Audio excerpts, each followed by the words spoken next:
Dr. Anna, on behalf of CSPC, I would like to thank you for taking part in the CSPC interview series, and also for your support as an active member of CSPC community. So I'll get started with the questions for the interview. What do you think is the biggest challenge in governing and managing global migration, especially now with wars happening in two parts of the world? Yes, I think, well, first of all, I want to say migration is both a challenge and an opportunity, and it's not a crisis. It's something, say, normal that happens. Actually, the whole of human history and human development is, actually has been predicated on migration. And I also want to emphasize that the way we understand migration today is very much related to the way we understand the national state. So our main community organization. So if we think about the age of empire happening in very vast territories without any border controls or without any sense of who is a citizen and who is not, and border entire regions rather than a line that separates one country from another. Having said this, today we generally tend to think about migration on one hand, and migration has predominantly socioeconomic, motivations, while asylum is mainly, forced migration, people seeking protection in another country. But as you said, today, it's been happening for over 15 years now. Migration and asylum have come together a lot because people move for what we call mixed motivation. So people may be looking for this better education for themselves and their children, but oftentimes their choices happen in highly constrained situations, which have to do with general insecurity, civil conflict, a general, for instance, violence in the region and uncertainty. So people may not be forced migrants in the full sense of the word, but maybe taking their decisions under significant constraints. And in relation to that, if we think today about the Middle East, for instance, someone leaving Lebanon today, should we consider them an economic migrant or a refugee? You've heard that just yesterday, the Canadian government invited all Canadian citizens who live in Lebanon. So not just Canadian citizens coming to Canada, but like anyone who might be seeking entry from Lebanon, how should we categorize them? Yeah, that's a very interesting point that you make. Next, I would like to ask, with various climate disasters such as floods, wildfires, and droughts happening in different parts of the world, how do we manage such a large-scale displacement of people? Yes, I think you touch upon another very important issue, which is environmental degradation and overall environmental change that can be linked to climate change issues and, overall what is happening in the environment, both in relation to natural causes, but also in relation to human-made causes. I want to first explain that research, both qualitative and quantitative, has not found a direct link of international migration related to environmental change. So the links exist, but they're very complex. So for instance, systems of production are disrupted because there is, for instance, soil degradation, or the seasons have changed, this drought or this flooding. So usually the local system of production is disrupted, and people might be pushed, or some people in a household might be pushed towards the nearby city and taking up another profession, another job. But then it might also lead to international migration. Such migration often is cross-border. So we may see, for instance, cross-border migration between Bangladesh and India on this topic. We see such cross-border migration in many areas in Africa, which may also relate to traditional forms of living related to nomadic pastoral communities, for instance. At the same time, such migration, also thanks to technology, may lead to more distant moving. So people from, say, Bangladesh or Nepal who are affected by environmental conditions, adverse environmental conditions, whether rapid onset, phenomena or slow onset effect, they may go, say, to Malaysia or to Cambodia to look for work whether in the construction industry, in the farming industry, in the fishing industry. It's relations, and sometimes we talk today about climate refugees. I think it's very difficult to document that one is a climate refugee unless we're talking about, Tuvalu and other island states, basically being sinking because the sea level is rising. But otherwise, these relations are very complex. Yeah, I completely understand. It's actually only recently we started having the definition of what a climate refugee is, on whether, because a traditional definition of in the Geneva Convention only refers to people migrating in terms of civil war or wars, but this is a new thing that we are hearing recently. Yes. Yeah. How do you think Canada should approach migration, especially in the terms of aging population, declining birth rate, and changes or the reversal in the demographic pyramid that we are witnessing? Well, I think Canada is one of the few, whatever we want to call in inverted commas, global north countries. I prefer to say, I don't know, high-income countries. Is one of the few high-income countries that openly recognizes that it faces a demographic challenge, and that addressing this demographic challenge includes significant immigration from other countries and world regions. Because we see, many countries, for instance, in Europe that are also rapidly aging, and they don't recognize this issue, or rather they keep it kind of under the radar out of concern, public opinion backlash. So certainly this is an issue, and certainly, there is scope for a more efficient, if we want, distribution of the population around the world. I think, however, we need also to be mindful that all countries will reach a demographic plateau sooner rather than later.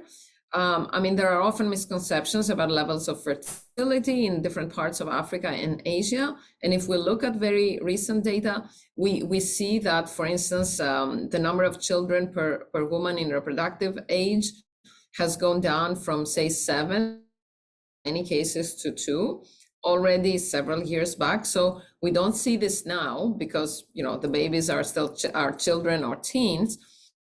But we're going to see this in 15 to 20 years time. So I think what we need to do in relation to migration is to think about skills and developing skills all around the world, not just attracting skills. For instance, in Canada, I think this is an area where Canada is lacking in both our thinking and our policy, because we tend to think, oh, we want the skilled people to come here. We have a knowledge-based economy, and we are very committed actually to make migration a success for all people who come to Canada. And we have problems, there's no doubt about this, but we don't think first that there is a problem of brain drain from other countries that need those highly skilled people, but also that we need to develop the skills of everyone. It's not how can I say, a zero-sum game. It's rather an additive game. So we need to develop skills in different world regions, and we need to make sure we're prepared for the demographic transition, because this demographic transition is going to happen in a foreseeable future. Thank you. That's a very interesting point that you made about that we are attracting skills, but we are not developing skills across the world where they do require these skills to develop their own economies. For the next question, I think this is something it's very interesting with the Canadian context. How do you think Canada is performing in terms of integrating migrants into the Canadian society, and how do you think we can improve upon them? Well, I think one of my preferred answers is the perfect is the enemy of the very good. So I think in Canada we're at the very good, but certainly we're not at the perfect. So certainly in Canada, immigration and integrating newly arrived migrants and refugees is part of the national identity, and it's part of the national narrative. So this is very important. And there is a sense, particularly for permanent residents, that we need to deliver the promise. So people have done what we asked them to do, went through the point system, or came through family or through refugee resettlement. Anyhow, they have abided by the by the regulations. Now they're here. We need to deliver the promise. So certainly this is something very important. What we know is that unfortunately, a lot of highly skilled people who come to Canada face important de-skilling and underemployment. They face important barriers. These barriers have to do with discrimination and racism. That is one thing. And Of course, we're all conscious and we're all fighting about it, but there is a lot, a long way to go, unfortunately. The other thing is there are legal and regulation issues that we need to do better in. For instance, particularly in the health sector, it takes a very long and very costly process for people who are, medical doctors, pharmacists, nurses, and different professions within the broader health sector that have very long and very costly processes in Canada to be able to exercise their profession. And I know we're working on that, particularly after, to speed up things and to speed up in a scale. We cannot have a pilot of 50 medical doctors going through a different scheme in Ontario to see how we can speed up the process. 50 is a drop in the ocean, so to speak. I think there is something very positive about Canada, that there is a clear path towards citizenship. So after 3 years as a permanent resident, you can apply for citizenship. Children born in Canada are Canadian citizens. However, we have a concern there because we've seen the rates of citizenship acquisition declining. So the people who fulfill the requirements for applying for Canadian citizenship are not applying as much as before.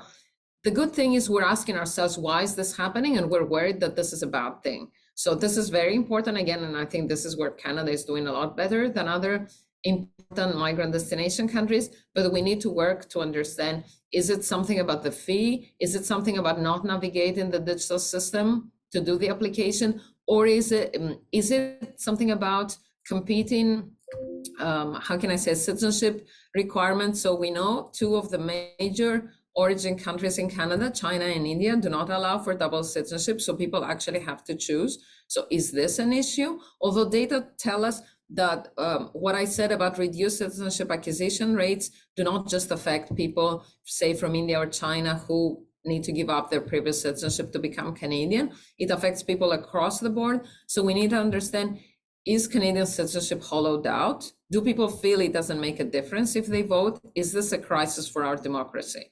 So these are the two issues, I should say. So economic integration, we're doing a lot, but we need to do more. But also sociopolitical integration, again, it's at the forefront of our hearts and minds, but still we need to work harder. Thank you. That is something I was not aware of on the political integration of the migrants that are coming into the country. That's a very interesting point that you have made.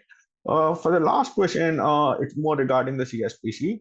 What is your opinion on the value of the Canadian Science Policy Center and its position in the community for convening, connecting, capacity building in the science and policy landscape? Well, I think the work that you're doing is very important.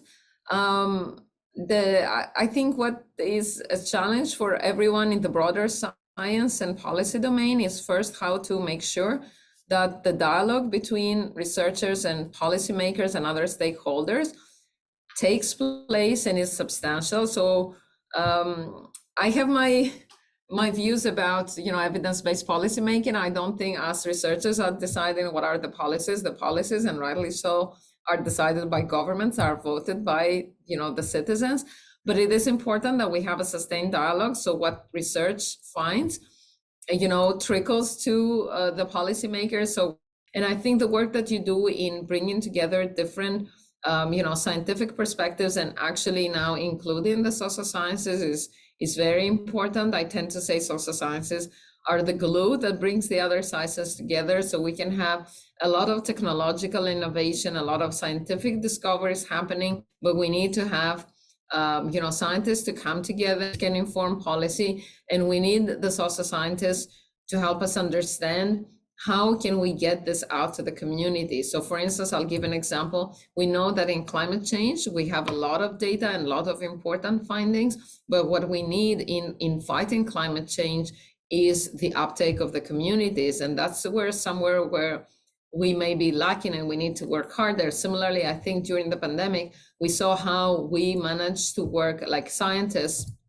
in the medical domain worked very, very fast and very efficiently to produce the vaccines. And then we had a challenge in having communities vaccines and get vaccinated. So, and with the social media today, we have a lot of dis and misinformation. So I think someone that like the Canadian Science Policy Center has a center stage role in, in making these informed debates happen, both in the scientific domain. Thank you. Thank you for taking part in the CSPC interview series 2023. And it has been great talking to you, discussing your perspective on migration and from a global perspective as well as a Canadian perspective. And I hope, yeah, thank you again. And